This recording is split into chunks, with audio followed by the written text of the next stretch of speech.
Hello dear student, बेरोजगार classes के YouTube channel पर आप सभी का स्वागत है। आज हम लोग देखेंगे वर्ग। पहले हम लोग वर्ग देखेंगे, वर्ग किसको कहते हैं और इसका फार्मूला सब देख लेंगे। इसके बाद इस पर क्वेश्चन देखेंगे।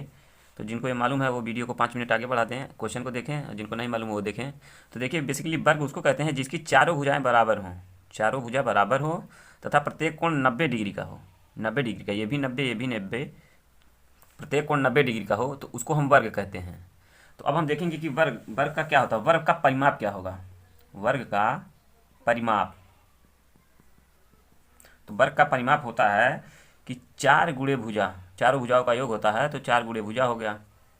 अब इसका विकर्ण होता है, वर्ग में 2 विकर्ण होते हैं, एक इधर से एक इधर से, और एक दूसरे को 90 अंश पे काटते हैं।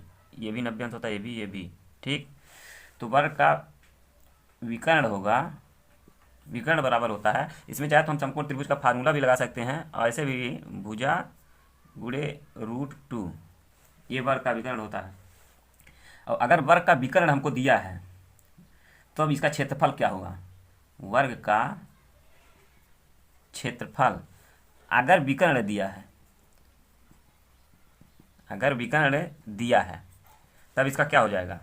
तो ये हो जाएगा विकर्ण का वर्ग, विकर्ण का स्क्वायर बटा 2, अगर विकर्ण दिया है तब। और वैसे जनरली वर्ग का क्षेत्रफल बराबर होता है भुजा का वर्ग, जो भुजा होगी उसका स्क्वायर। तो देखिए, क्षेत्रफल का 2 फार्मूला हम याद रखेंगे। एक अगर विकर्ण दिया है तो विकर्ण दिया है तो विकर्ण का स्क्वायर बटा 2, अगर भुजा दी है तो क्षेत्रफल हो जाएगा भुजा का स्क्वायर बटा 2।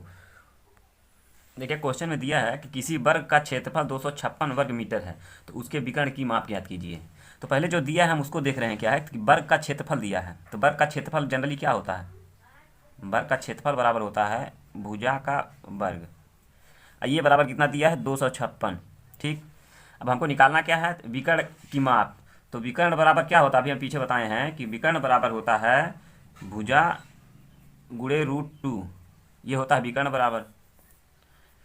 तो विकर्ण बराबर होता है भुजा गुणे √2। तो क्षेत्रफल दिया है इतना, तो मान लीजिए हम भुजा उसकी मान लिए हैं ए है, तो ए बराबर ए स्क्वायर बराबर है 256। तो ए बराबर क्या हो जाएगा, 256 है किसका, 16 का वर्ग है। तो ए बराबर आ गया 16। अब हम विकर्ण निकाल सकते हैं, विकर्ण बराबर क्या होगा, विकर्ण बराबर भुजा, भुजा कितना, 16 गुणे √2, 16 √2 आ गया उसका विकर्ण। ये तो ऐसे है। अब अगर हम देखिए, ये देखिए वर्ग है, ये सब भुजा बराबर है चारों। तो अगर इसकी भुजा हमको मालूम हो जाए, क्षेत्रफल मालूम है तो भुजा हम पता कर लिए 16 है, ये भी भुजा 16 होगी। अब विकर्ण हमको निकालना है तो ऐसे कर देंगे हम। अब इसका वर्ग जोड़ देंगे, समकोण त्रिभुज का फार्मूला लगाएंगे पाइथागोरस प्रमेय। तो ये कर्ण का वर्ग बराबर हो जाएगा आधा का वर्ग धन लंब का वर्ग। तो ये कितना हो जाएगा, विकर्ण बराबर, तब यहाँ हो जाएगा विकर्ण बराबर, यहाँ देखिए विकर्ण बराबर हो जाएगा 16 का वर्ग धन 16 का वर्ग, यही ना होगा। ये विकर्ण बराबर, विकर्ण का वर्ग बराबर है। तो अब ये क्या हो जाएगा, तो ये क्या हो जाएगा, 16 का वर्ग 16, 2 और 16 का वर्ग, ये विकर्ण का वर्ग बराबर हो गया। तो विकर्ण बराबर क्या हो जाएगा, 16 का वर्ग हट जाएगा यहाँ से, और ये हो जाएगा √2। तो यही आ गया ना, देखिए 16 √2। अब ये बराबर हो जाएगा √2 16, यही ना होगा विकर्ण बराबर।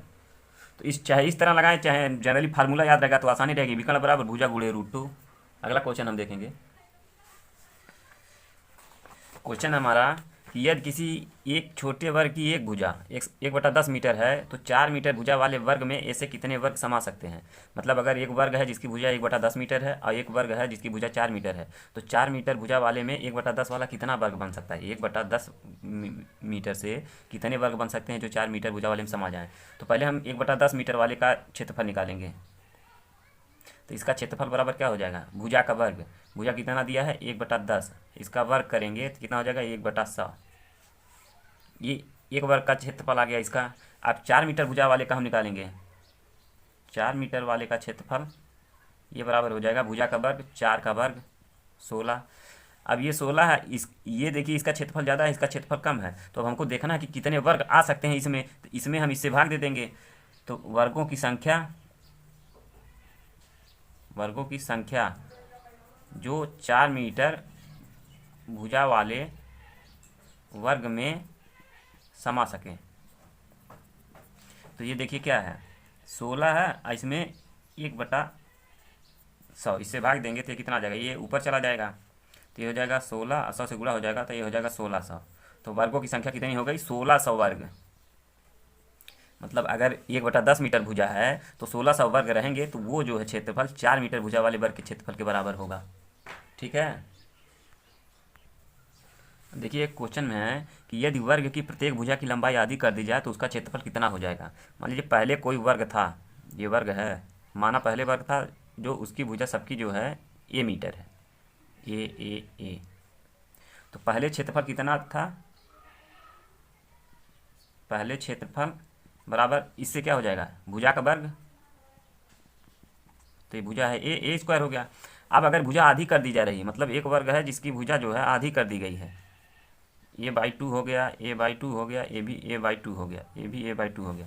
तो अब क्षेत्रफल कितना हो जाएगा? इसका क्षेत्रफल हो जाएगा भुजा का वर्ग। भुजा कितनी है? a/2 है, इसका वर्ग बराबर a²/4। तो अब देखेंगे क्षेत्रफल पहले कितना था? पहले था ए स्क्वायर, अब कितना हो गया? a²/4। मतलब पहले का 1/4 हो गया, 1/4 हो गया, पहले का 1/4 हो जाएगा। मतलब पहले अगर क्षेत्रफल जितना होगा उसका 1/4 हो जाएगा। पहले 16 था तो अब 1/4 मतलब 4 हो जाएगा। समझ में आ रहा ना? पहले का 1/4 मतलब अगर पहले देखिए, अब अगर इसकी हम मान लें भुजा 4 थी, तो अगर भुजा आधी कर दे रहे हैं तब कितना हो जाएगा? तो 4 रही होगी, तो पहले तो 4×4 = 16 हो जाएगा। अब अगर आधा कर देंगे तो ये देखिए 1/4 हो जाएगा। पहले 4 था, a² की जगह 16 हो गया, और इसका 4 करेंगे 4, मतलब 1/4 हो गया। देखेंगे सम चतुर्भुज। सम चतुर्भुज किसे कहते हैं अगर कोई पूछे, तो जिस चतुर्भुज की चारों भुजाएं बराबर होती हों तथा उसके विकर्ण एक दूसरे को समकोण पर समद्विभाजित करते हों तथा उसका कोई भी कोण 90 अंश का ना हो। 90 अंश ये भी नहीं है, ये भी नहीं, ये भी नहीं, ये भी नहीं है, तो ये है।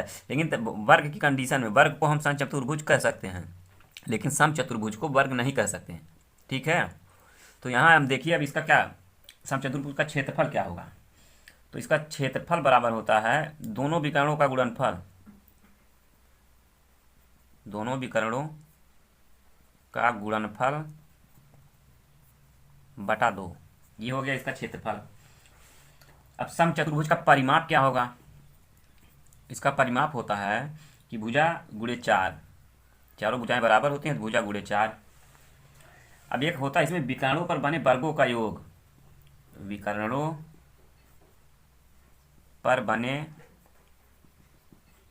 वर्गों का योग, ये होता है भुजा का स्क्वायर, भुजा का स्क्वायर गुणे 4। तो इतनी बातें हम सम चतुर्भुज के बारे में देखेंगे, और इसी टाइम पे हम समलंब भी देख ले रहे हैं। अब हम यहाँ देखेंगे समलंब चतुर्भुज। तो समलंब चतुर्भुज किसे कहते हैं? जिस चतुर्भुज की आमने सामने की केवल 2 भुजाएं समांतर होती हैं उसे समलंब कहते हैं। आमने सामने 2 भुजाएं समांतर हों, जैसे यही देखिए ये समांतर है, ये समांतर नहीं है, यहाँ कहीं भी हम अगर लंब डालेंगे तो ये बीच की दूरी बराबर होगी, तो ये हो गया समलंब चतुर्भुज ABCD। ठीक। अब हम देखेंगे समलंब चतुर्भुज का क्षेत्रफल क्या होता है।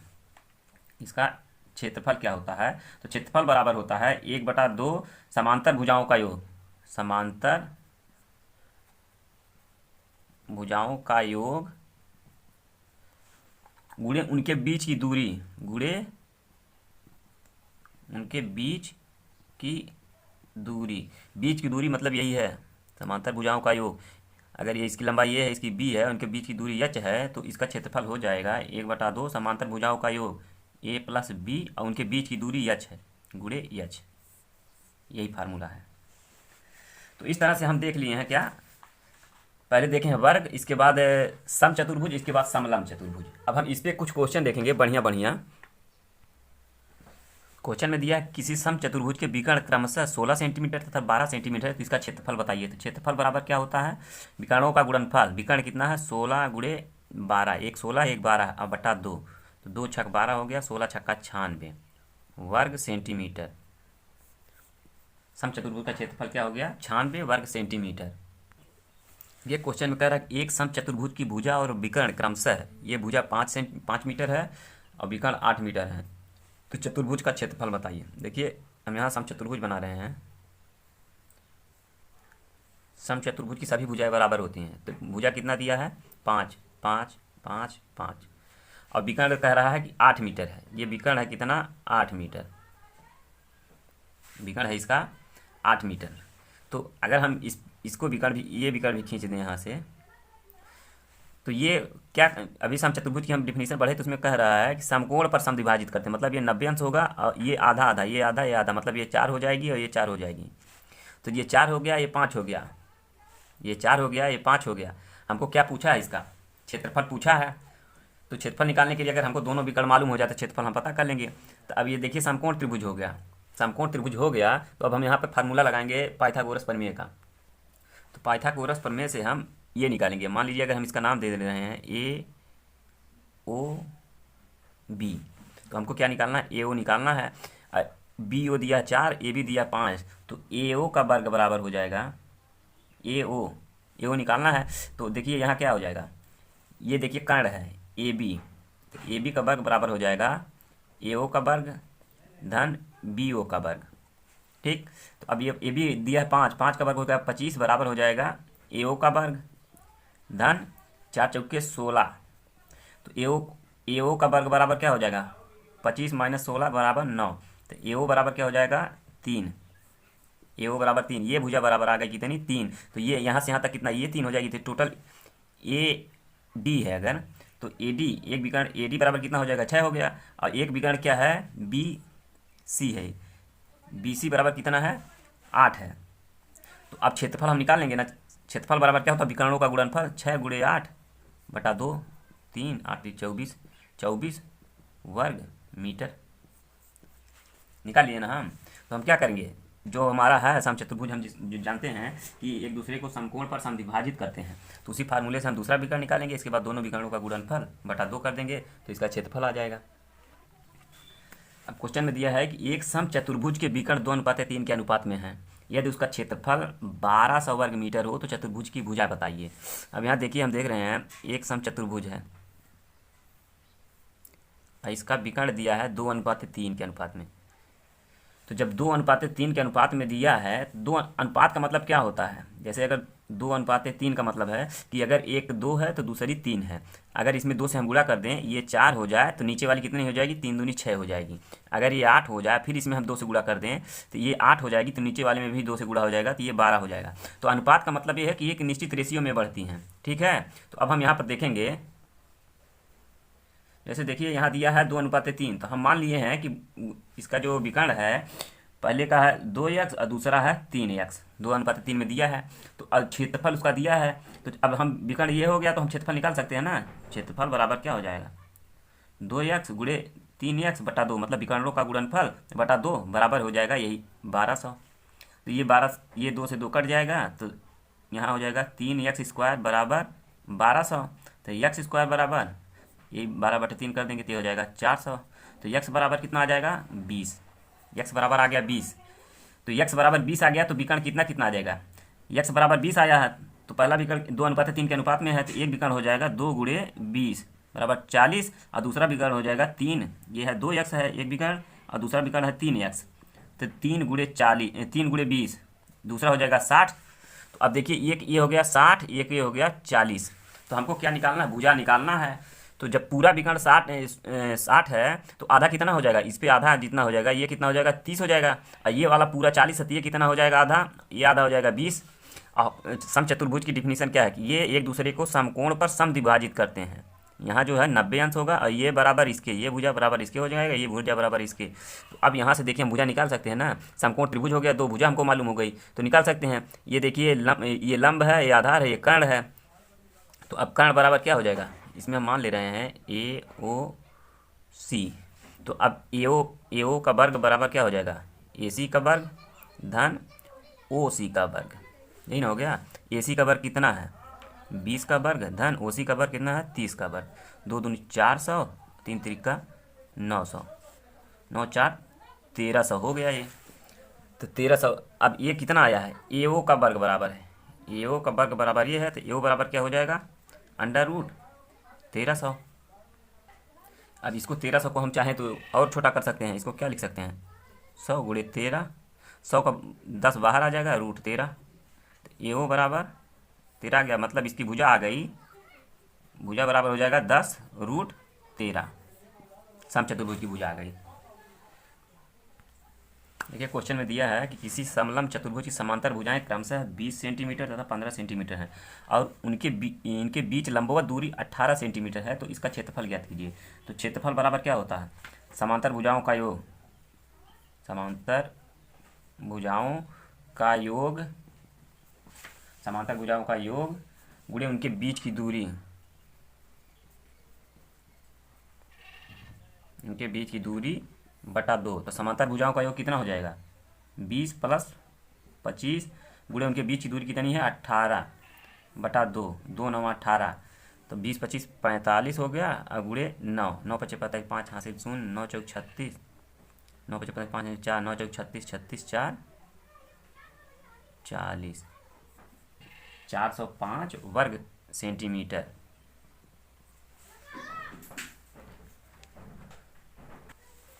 क्वेश्चन में दिया है कि एक समलंब का क्षेत्रफल 580 वर्ग सेंटीमीटर है। यदि इसकी समांतर भुजाएं क्रमशः 30 सेंटीमीटर तथा 28 सेंटीमीटर हो तो इनके बीच की दूरी ज्ञात कीजिए। तो क्षेत्रफल बराबर क्या होता है?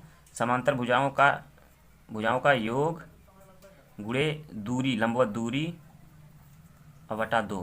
तो क्षेत्रफल बराबर कितना दिया? 580। 580 बराबर समांतर भुजाओं का योग कितना है? 30 + 28। अब दूरी मान लीजिए इनके बीच की है h, अब बटा 2। तो अब ये इधर गुणा हो जाएगा, तो h बराबर क्या हो जाएगा? h बराबर हो जाएगा, इसका इसमें गुणा हो जाएगा, तो 580 गुणे 2 और इससे दोनों से भाग हो जाएगी, तो ये हो जाएगा 30 20 50 5 55 हो गया। ठीक, तो अब इसको हम इसमें भाग देंगे, अब इसमें हम भाग देंगे, ये देखिए यहाँ 28 सेंटीमीटर, ये 28 है, तो ये 30 58 हो जाएगा ये। ठीक, तो इससे हम भाग देंगे तो ये 10 बार में कट जाएगा, 10 गुणे 2 बराबर 20 सेंटीमीटर। इसके बीच की ऊंचाई जो आ गई है वो 20 सेंटीमीटर है। जैसे ये दो समलंब थे तो समांतर भुजा दिया था, एक दिया था कितना 30 और एक थी 28, और क्षेत्रफल दे दिया था, तो इनके बीच यही दूरी पूछा था, तो वही आया कितना 20 सेंटीमीटर। तो चलिए आज के लिए बस इतना ही। अगर वीडियो अच्छा लगे तो लाइक शेयर तथा सब्सक्राइब करिए।